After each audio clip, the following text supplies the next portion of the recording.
Hey everybody, it's OTWP. So something a little different today. Sitting out here with my boys around. T-Bone, come here. Trooper.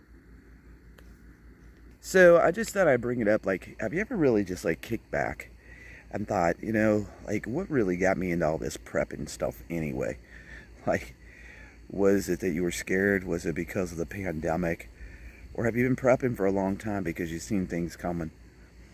Just some food for thought. Like, I think that honestly, like, a lot of people get wrapped up in the negative part of prepping and not the positive part. And I think the positive part, honestly, is that if there's an emergency, of course, we're a little ahead of the game. We have a little bit more capabilities to deal with stuff.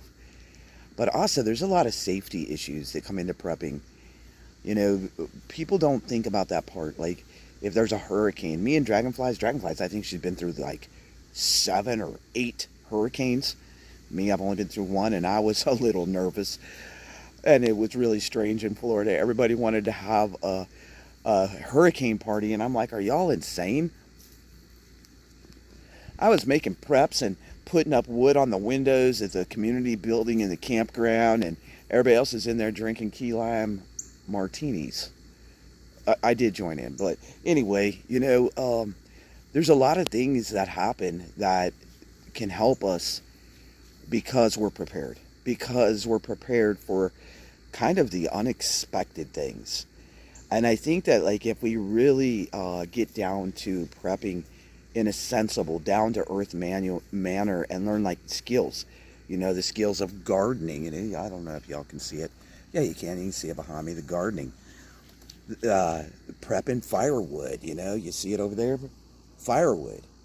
And, learning to build things by ourselves, learning to do more things on our own and not be so lazy in 2023. One, I think it's like really good for us health-wise to get out and do these things. Trooper, say hi.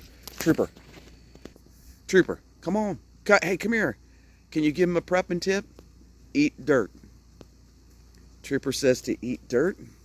And T-Bone, what is your prepping tip? To lay in the grass. Those are pretty good prepping tips anyway. But I think, like, we really need to sit down with our family and say, I'm not a crazy prepper. I just want to live the old ways. I want to be more self-sufficient. I want to be more self-reliant. I want to know that if the grid goes down, or if the water supply is cut off, or if the water supply is contaminated, that me and my family will be okay. And I think that's a big, huge thing, right? Huge thing.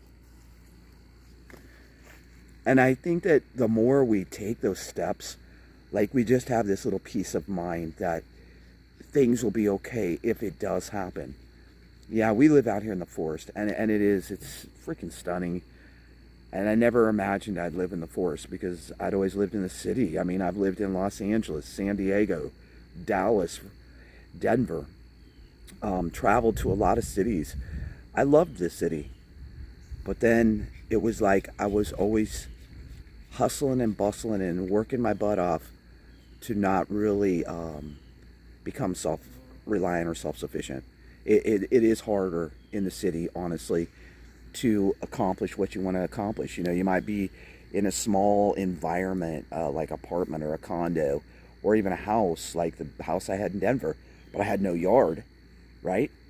And there was a lot of restrictions. That's one thing I can say about the Ozarks. We don't have restrictions. If you want, you can come to the Ozarks and live in a tent, buy you a little acre, and do your own thing. You don't have to have permits, like to run electric or water, things like that. But then we have obstacles, like here at our cabin, where they didn't do the electric correctly, so we had to redo it. That's not cheap. We had to rerun a water line because they didn't do it right, but they did it, right? So I think that when we really talk about prepping and we really get down to the nitty-gritty, it's really about, like, just taking the steps to raise our own fruit and vegetables, raising our own apple trees, having our own orchard, not raising them, but, growing them. Because all these things we're seeing around the United States and around the world that our food chain is in terrible, terrible, dire disaster. And it will, and it is already affecting the United States, with hyperinflation, with going into the grocery store and you're like, there's no bread, there's no milk. Eggs are $9 a dozen. Now they're like, everything is still more expensive than it was before the plan Kool-Aid. I I think that, when it comes to prepping, being prepared, it's really for disasters of any kind. And I hope that as you watch OTWP prepping, that, sometimes I bring things to you that you're probably going, oh, whoa, OTWP, did you just say that? But I've really have changed the direction of this channel to be more down to earth, and have some fun while we can before the NWO, before all these things come in where they may cut off our communications. I'm looking into getting a sat phone. I talked about it last year, and we did that special, and I never got one. But now that, well, we're pretty much out of the matrix, we don't have as many bills except for our mortgage, and we're trying to pay way ahead on that. Once I hit that goal, I'm hoping to get a sat phone. And maybe if any of you other ones, people have sat phones, then we could have communications if something happens. The ham radio, it's good, but like I said before, it's made in the Chia world, For you that are new to the channel, it's China, Chia. I think that the big thing is that we all need to comment on chats, talk in the live streams, ask questions, and help each other. Because without us being community in this country, all of us are going to be screwed when it really boils down to a major catastrophe. The way to prevent that and overcome it is not to let them divide us because of the color of our skin, what religion we are, what nationality we are, what political party we're in, to go forward and to stop the division. I think that's the biggest thing is since 2019, all we hear about is division, division, division. And to me, it doesn't really matter to me if you're black, white, Puerto Rican, Mexican, or a little gray person. I'm going to like you until you give me a reason not to.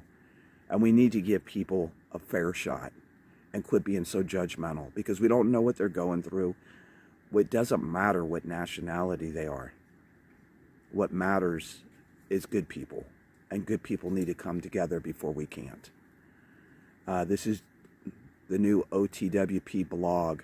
I'm going to be bringing like once a week, and just sharing thoughts and ideas on what's going on here on our homestead. Right now I need to get out here because I need to weed eat. But right now I'm going to eat lunch. God bless y'all from here in the Ozarks. This is OTWP signing out for the day. I'll see you soon, my friends. Keep doing the legwork. And most of all, don't give up, don't give in, and stay centered and focused on what we know is true, and that's the love of God. Because God really can move a mountain. And that's truth. And we keep seeing miracles every day. So I hope you all have a fabulous day, and that you really keep doing the dang thing, and that no matter what obstacle you're up against, you figure out a way. Because we're not wimps. We're warriors. God bless you from here in the Ozarks, from our wonderful piece of heaven to wherever you're at. Make today count. See you, my friends. Big prepper hugs at you, and God bless y'all.